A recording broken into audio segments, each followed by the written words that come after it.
I'm so sure. Well, not only do I get to follow lunch, I get to follow them. I'm an audience participation guy. For any of you guys who ever seen me speak, you know that stuff. Be prepared to raise your hands. How many people in here are easy CDO members? Okay, that's great. Not nearly enough. Right outside. Please sign up. How many people are on a mailing list? Okay, good. Handful. You don't have to be a member to join our mailing list. We really wish that you would. But if you just want to be on the email alert list, again, right outside, sign up. How many people have ever gone to a legislative committee and testified? Like Carol was there.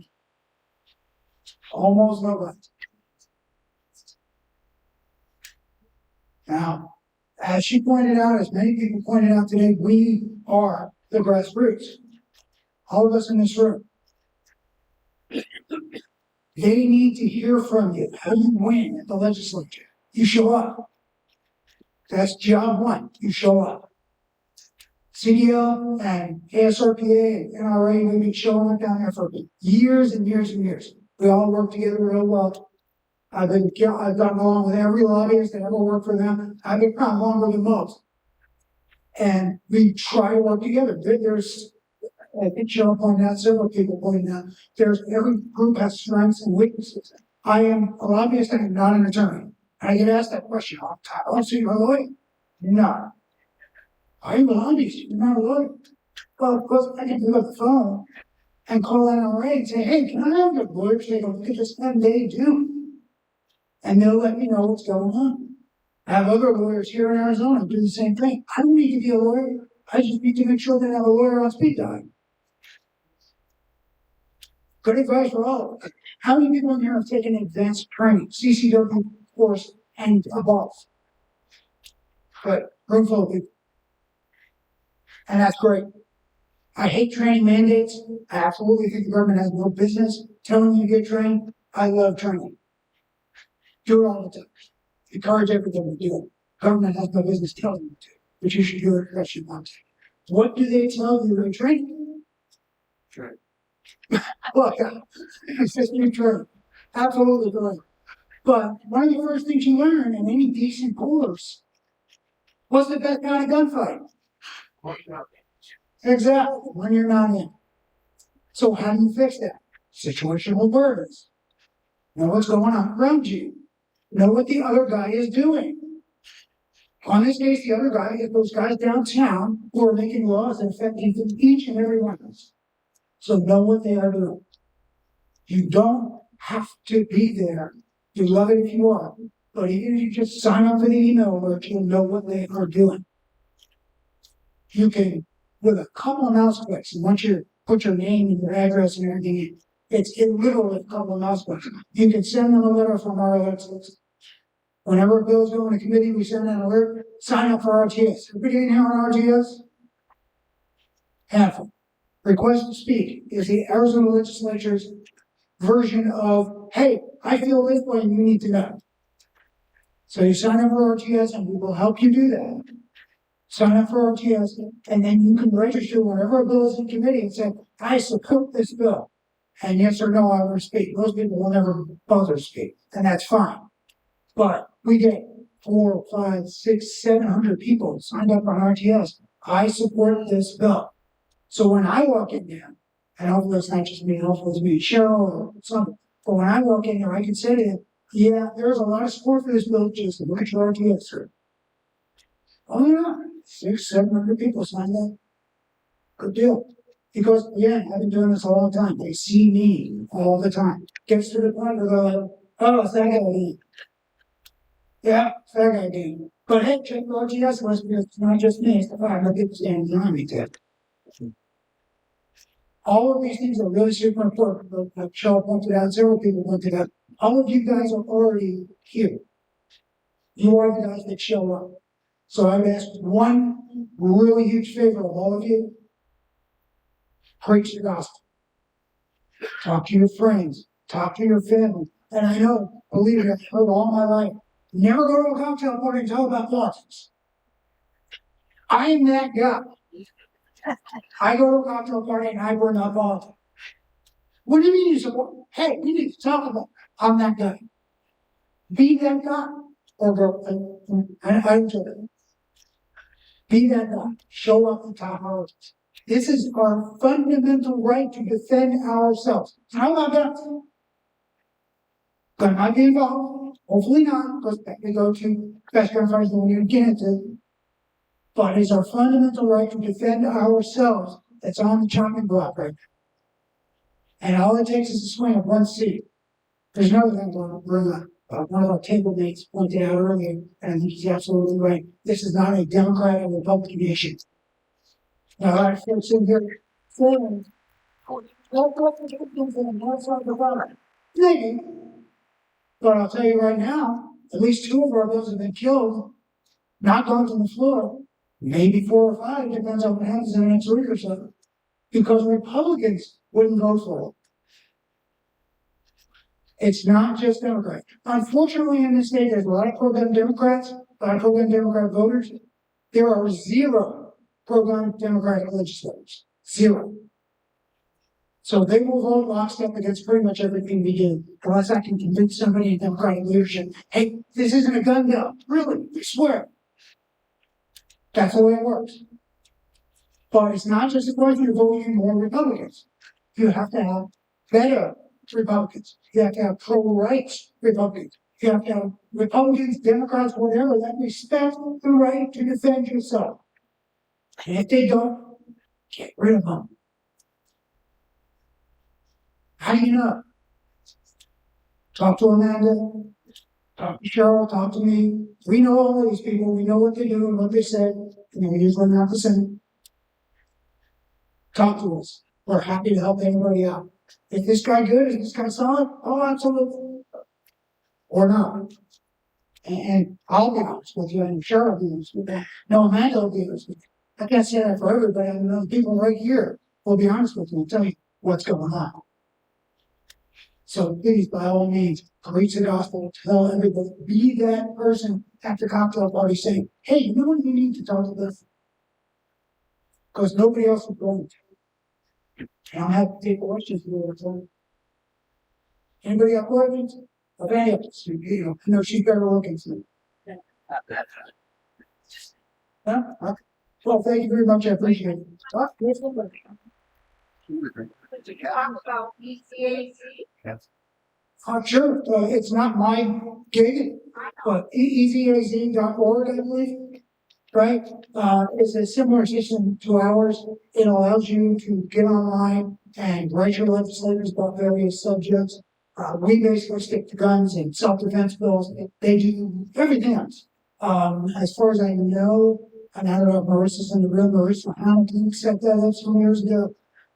And she does a fantastic job with that. And Marissa's another one of those people, if you want to ever find out who's doing what and who's behaving themselves and who isn't, call Marissa. She's another one of those folks. Kim? Dave, how do people sign up for a request to speak? Well, and again, you gotta love the legislature, and you know, I have personal friends at the legislature, but there are sometimes where you're just like, what? They set up RTS some years ago in order to sign up for it, and you can do pretty much everything online except sign up initially for it. In order to sign up initially, you have to go down to the state capitol or to the state offices in Tucson and sign up personally. We can change that. Because, I see the EZAC lady working on that. Contact us, contact them. We will take care of it for you. And I tell people a million times, don't try to create an account online, it won't work. When you do that, because everybody inevitably does anyway, when you sign up and it doesn't work, same thing. Call us, call them, we will get down there and activate it for you. Has to always start at those places. Once you've done that, get online, you can sign up for whatever you want. Excuse me, show. We offer testimony through the RTS system, or do I have to show up and speak in person? That's a good question. Did everybody hear that? No. She wants to know, can you offer testimony through RTS, and you have to actually show up? in order to actually testify, take your minute to 2 minutes and explain to them what's going on, you have to be there physically.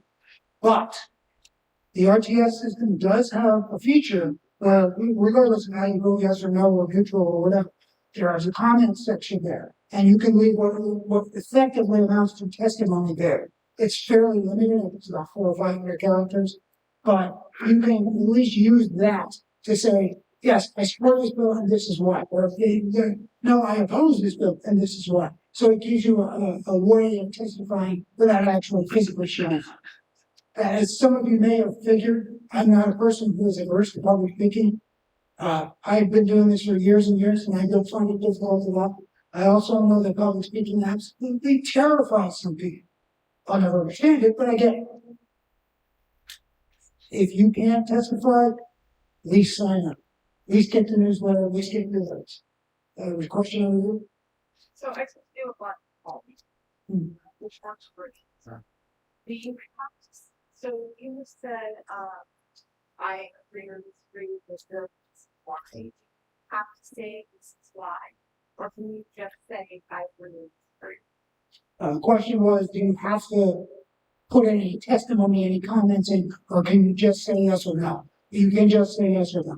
Since I usually go down and testify personally, I don't comment in the RTS. I'll say that to the microphone. But yeah, you can comment or not as you like. The main thing that they're looking for is the support it or don't you. And from that legislator's perspective, they're looking at this computer that might have over 1,000 people signed up on RTS, and they're just trying to figure out, all right, 600 in favor of 400 against. Yeah, okay, so I know where I'm going with this. Anybody else? Thank you.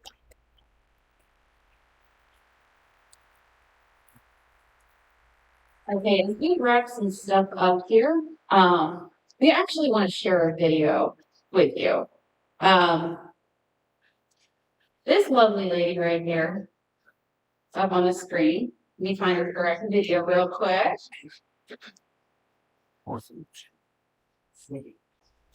So as Amanda's getting that set up, so this awesome, fiery, red-haired lady, she was invited to be here today, but she works and she has great work ethic, and it was really hard for her to say no, and go to work today, but she did. She's at work and she just knows that we're going to be playing this video. This was her very first ever day testifying, right? The big scary word. She showed up. She and I had just met each other at the big rally in February, and she was excited about what the DC project is doing. So she wore her T-shirt the day that Dave and I invited her to come down and testify. And so you'll see her wearing the teal for 2A T-shirt. So she said yes, she showed up. She gets there, she realizes that the things she wrote down that she was gonna just read and speak didn't save to her device.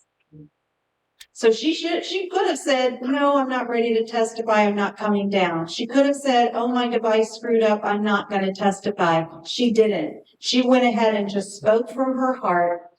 The thing that kicked her off to make her really move forward is the lady before her was one of these Moms Demand Action, anti-gun, trying to speak for all women, and Lauren wasn't going to have it. Her name's Lauren Snyder, and she stood up and she, with quivering voice, gave this testimony, very personal in nature, and it has resulted in some really interesting things. And with that, we'll watch the video that was compiled by David Blair. Thank you so much, David. Lauren Snyder, Second Vice Chair, Arizona Joint Party, Chairman and committee members. I am speaking in favor of House Bill 2316.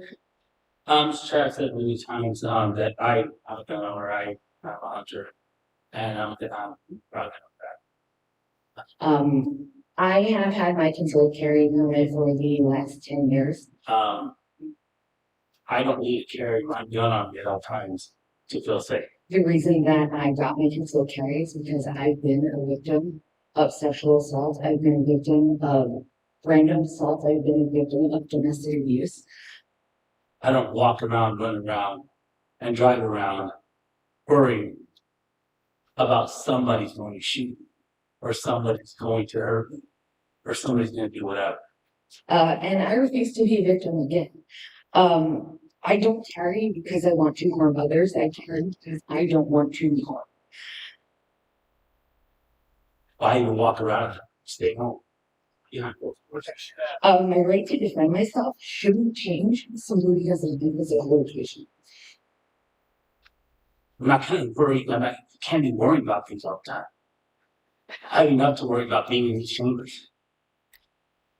I mean, I hate to keep hearing about all this stuff.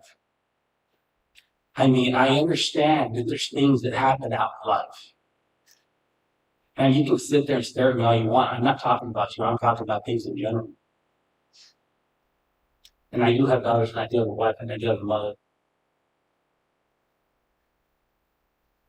There's a lot of things that happen in this world.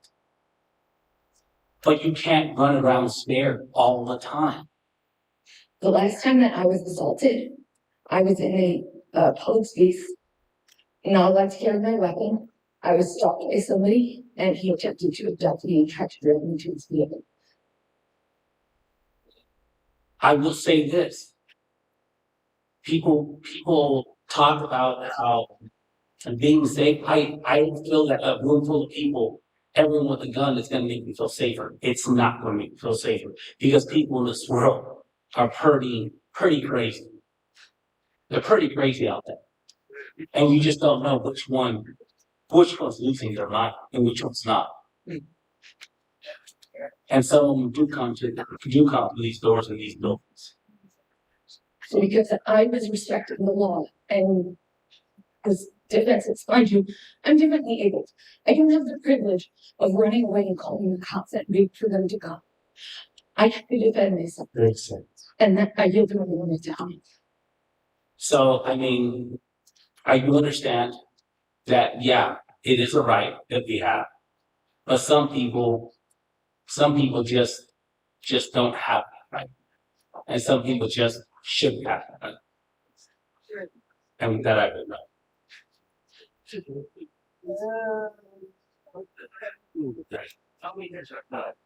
And this is Arizona, guys. This still out there? Yes. Yes, this was this year. This was this year.